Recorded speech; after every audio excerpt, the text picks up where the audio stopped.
মানুষের হৃদয়ের কথা বলে, নাটক মানব মুক্তির কথা বলে, নাটক হলো সমাজের দর্পণ।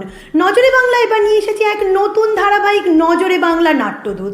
প্রতি সপ্তাহের মঙ্গল ও শুক্রবার ঠিক সন্ধ্যে 7টায় আপনারা দেখতে পাবেন নাট্যদূতদের, যে দূতেরা নাটকের মধ্যে দিয়ে সমাজ গঠন করে, সামাজিক অবক্ষয়, কুসংস্কার, বিবিধ সমস্যা সকলের সামনে তুলে ধরেন এই দূতেরা। আজ আমরা হাজির হয়েছি এমনই এক নাট্যদূতকে নিয়ে নজরে বাংলা নাট্যদূত অনুষ্ঠানে। হবে আড্ডা, গল্প, কথা এবং তাদের প্রযোজনা নিয়ে।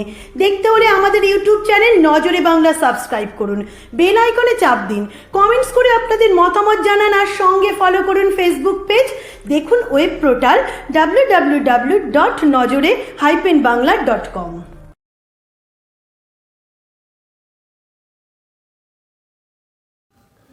আজকে আমাদের নজরে বাংলা নাট্যদূতের আড্ডার অনুষ্ঠানে পেয়েছি আবারও এক নতুন নাট্যদূতদের, বিশেষ করে সমস্ত ক্ষুদে নাট্যদূতেরা।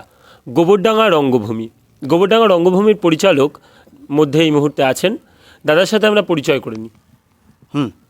আমি বিধান, গোবরডাঙ্গা রঙ্গভূমির একজন যোদ্ধা, এবং আমার থেকে বড় যোদ্ধারা এই যে পেছনে সব বসে আছে। আমরা জানবো দল সম্পর্কে নানা কথা। আচ্ছা, দাদার কাছে আমি চলে যাই যে এই যে গোবরডাঙ্গা রঙ্গভূমির জন্মলগ্ন বা রঙ্গভূমি কীভাবে গড়ে উঠলো সেটা যদি একটু বলো। আসলে আমাদের দল তৈরি হয়েছিল 2013 সালে 9ই মে। কবিগুরু রবীন্দ্রনাথ ঠাকুরের জন্মদিন সেদিন, 25শে বৈশাখ।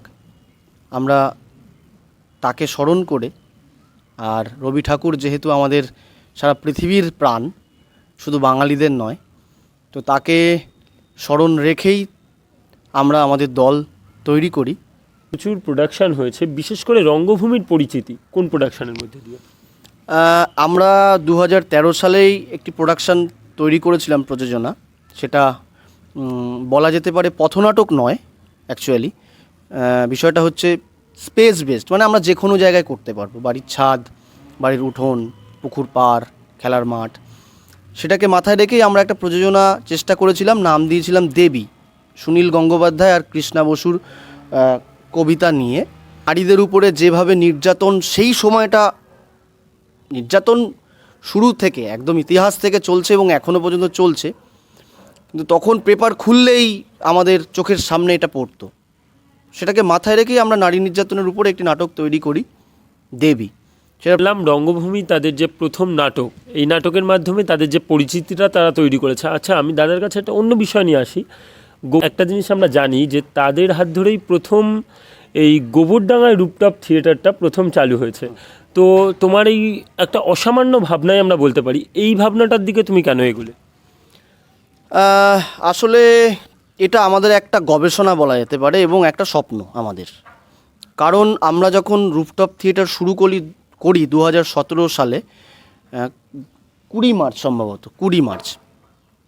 তো তখন যেটা হয়েছিল যে আমাদের দল অর্থনৈতিকভাবে, বা এখনও সেভাবে অর্থনৈতিকভাবে আমরা বিভিন্নভাবে আমাদেরকে ফেস করতে হয়, অর্থের সাথে লড়তে হয়।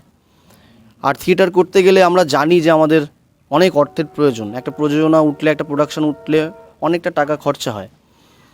তো সবসময় তো আমাদের পক্ষে হল নেওয়া সম্ভব না।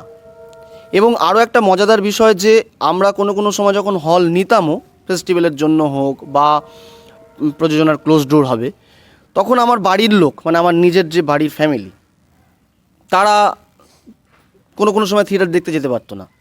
কারণ ফেস্টিভ্যালের সময় তারা হয়তো নানান কাজে ব্যস্ত, ফলে তারা নাটকটা মিস করে যাচ্ছে। কিংবা আমার আশেপাশে যারা, তাদেরকে ইনভাইট করছি, তারা হয়তো দূরে যেতে পারছে না, আমি হয়তো তখন আমাদের মাথায় বারবার ভাবনা আসছে যে তাদেরকে কীভাবে থিয়েটারটা পৌঁছে দেওয়া যায়, তাদের কাছে কীভাবে থিয়েটার যাবে। বাদল সরকার একটা কথা আছে, আমি যদি ভুল না করে থাকি, যে থিয়েটার আমাকে তার কাছে পৌঁছতে হবে।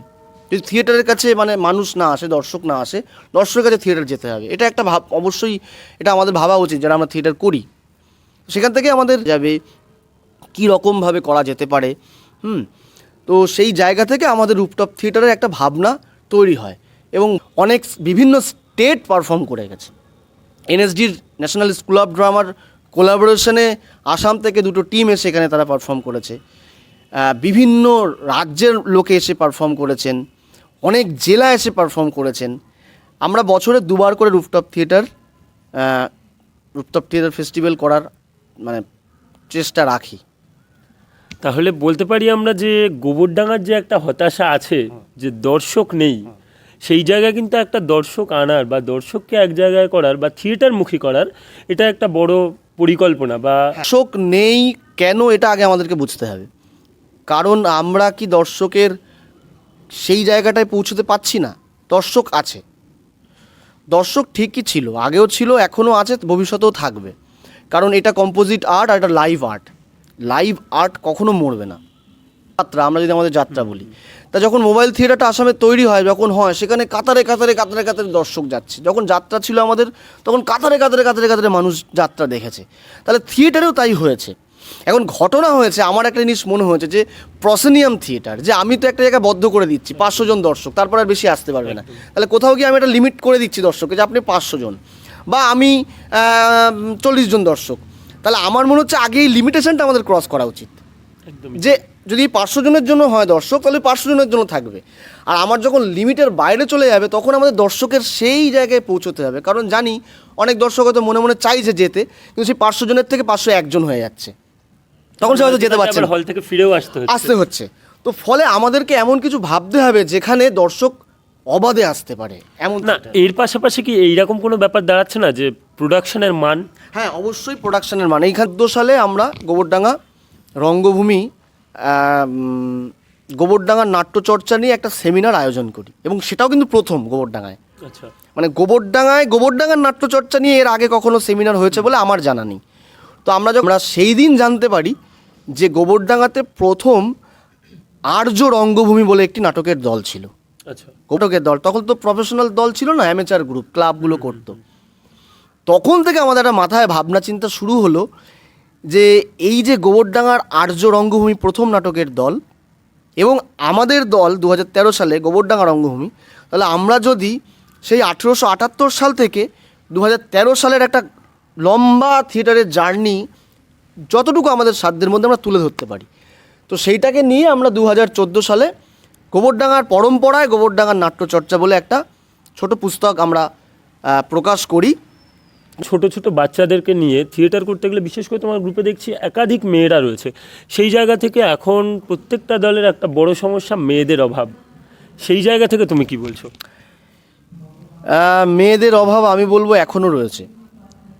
কারণ থিয়েটারটা যখন শুরু হয়েছিল আমরা জানি যে কিভাবে মেয়েরা থিয়েটারে এসেছে।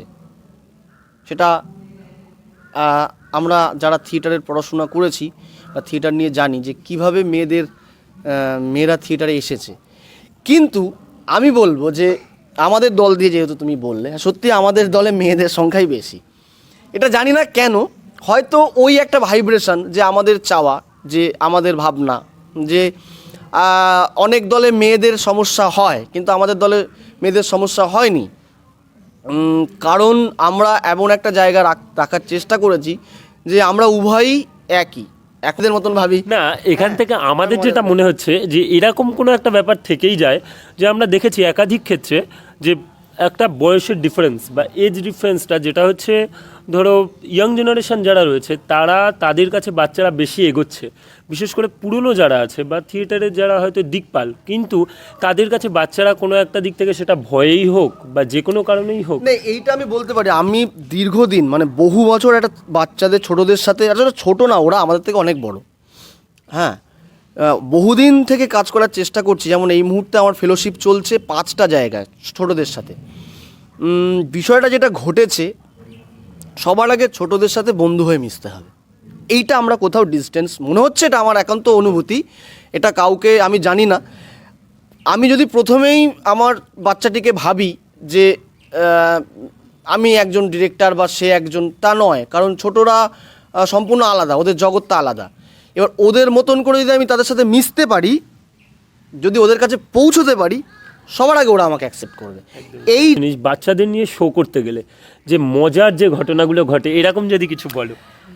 মজার ঘটনা মানে তো সে অনেক রকম মজার ঘটনা আছে। মানে নাট্যমেলার শো ছিল শিশির মঞ্চে, এই ছোটদের নিয়ে যাওয়া, ফলে প্রচুর বাচ্চা কাচ্চা তখন ক্লান্ত। যে মেন একটা চরিত্র করবে রাজার খোঁজে, আমাদের ইন্টারেস্টিং একটা গল্প, বনের জঙ্গলে পশু পাখিদের রাজনীতি নিয়ে। হ্যাঁ, তো সেই জায়গা থেকে যে মেন রাজার খোঁজে যে সিংহ করবে ছোট পুচকে, ও শোয়ের ঠিক আগে ঘুমিয়ে পড়লো। ওকে আর তোলা যাচ্ছে না ঘুম থেকে, কিছুতেই উঠবে না, কিছুতেই উঠবে না, তো ঘুম চোখ। এবার ও ঘুম চোখে কোনো রকমে উঠে ওকে মেকআপ টেকআপ করা হলো, মেকআপ নিয়ে ও মঞ্চে উঠেছে। ও ঘুমোতে ঘুমোতে চলে যাচ্ছে উইংসের বাইরে। এবার ওর তো সিন, আবার ওকে টেনে নিয়ে আসা হচ্ছে। এই যে মজাদার বিষয়গুলো বাচ্চাদের সাথে, আর বাচ্চারা যে কী ঘটিয়ে ফেলতে পারে কখন কেউ বলতে পারে না। মানে একদমই তাই, এটা একটা সত্যি ভীষণই মজার ঘটনা। আমরা আমাদের নজরে বাংলা নাট্যদূতের আড্ডার অনুষ্ঠান এখানেই শেষ করব, শেষ না হয়েও শেষ আমাদেরকে করতেই হবে, কিন্তু এরপরে হচ্ছে আমরা সরাসরি দেখে নেব নাটকের মুহূর্তগুলি।